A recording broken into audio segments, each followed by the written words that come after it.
Two little twin girls hold a loaf of bread at the grocery store counter and say to the cashier, "Can we pay later? Our mummy is really sick at home." A young millionaire behind them hears everything and does something nobody expected. The door chime jingled as Dylan Carter stepped into the small neighborhood grocery store. The old air conditioner barely coped with the morning heat, creating that warm atmosphere typical of family-run establishments. Dylan adjusted the sleeve of his dark suit, feeling immediately out of place among the modest shelves and linoleum floor. The man behind the counter continued arranging products without looking up. Dylan grabbed a shopping basket and disappeared between the aisles, grateful for the lack of attention. He rarely came to this part of the city. His penthouse at the Pinnacle was only a few blocks away, yet it felt like an entirely different world. He walked through the narrow aisles without a clear purpose, picking up random items: a single apple, a chocolate bar, some random magazine. The cheap scent of cleaning products mixed with the aroma of fresh bread, creating a strangely comforting combination. He was about to head to the cashier when the door jingled again.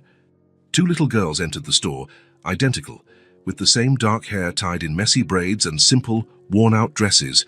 Twins, Dylan realized. They couldn't have been more than 8 years old.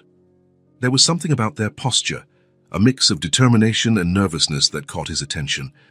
The small twins moved quickly through the store and grabbed a single loaf of bread, holding it carefully as if it were something precious. They went straight to the counter, exchanging looks that seemed to contain an entire silent conversation. Dylan stayed between the shelves, inexplicably interested in that small everyday scene. "Good morning," said the store owner, looking at the girls with a neutral expression. "Good morning, sir," they replied in unison, their voices small but clear. "Just the bread today." One of them nodded, while the other placed the merchandise on the counter. The man punched the price into the cash register. "That's $3.25. The twins exchanged another glance, and then the one who seemed slightly more confident took a step forward. "Can we pay later?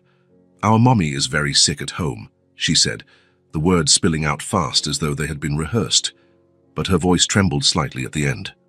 The store owner paused, his hand suspended over the cash register. His face hardened a bit. "I'm sorry, little ones, but we don't allow tabs," he said, not cruelly, but firmly.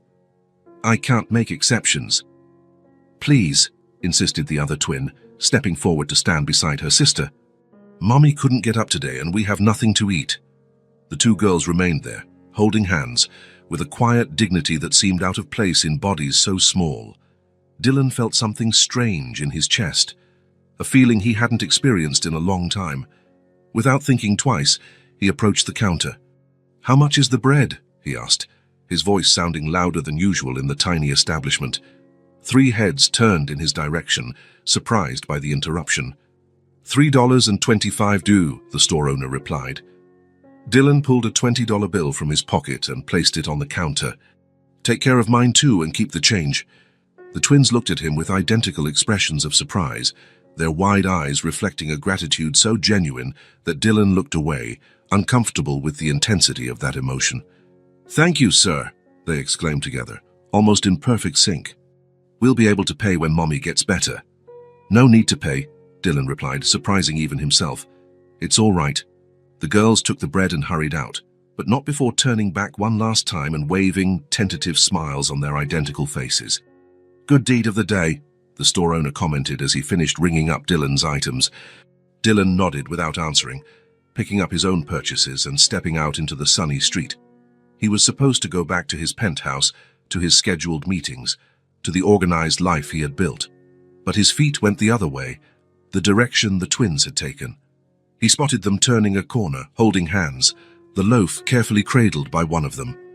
A common, almost insignificant scene, 2 children returning home with food. So why couldn't he look away? "Can we pay later? Our mommy is very sick at home." The phrase echoed in his mind, as if it had some hidden meaning he needed to decipher. There was a quiet bravery in those words, a sense of responsibility children that young shouldn't have to carry. Dylan stopped, letting them walk on. He turned back toward the Pinnacle, his pace slower than usual. His penthouse, once a refuge, felt strangely empty when he closed the door behind him. He dropped the groceries on the counter and walked to the window. From there, he could see part of the city that had seen him born and then leave, to study, to work, to build an empire, and finally to return as a stranger. Somewhere down there, two unknown little twins were heading home with a loaf of bread for their sick mother. Somewhere among those streets, lives were happening, connected to one another in ways Dylan had forgotten how to appreciate.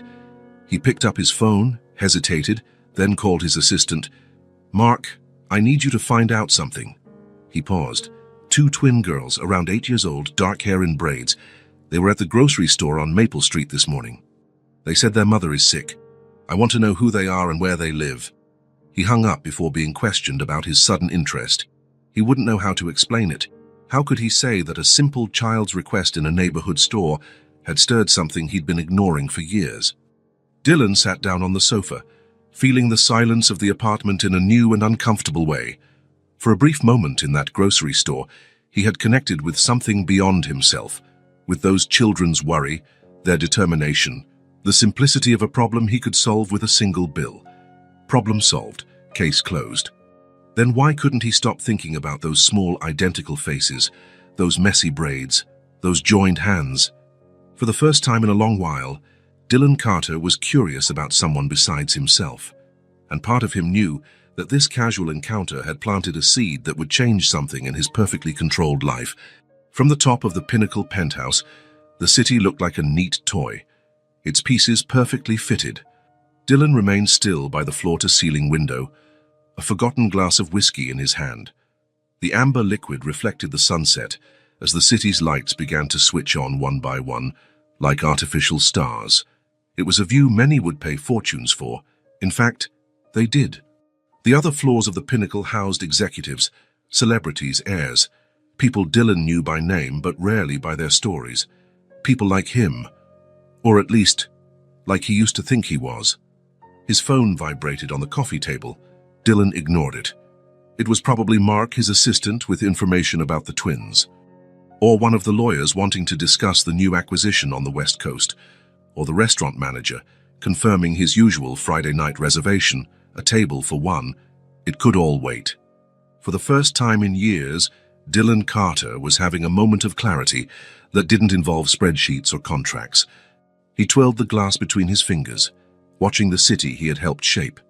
Over there was the park he financed 3 years ago, the business complex that revitalized downtown, the old theater he saved from demolition, his legacy in concrete and steel.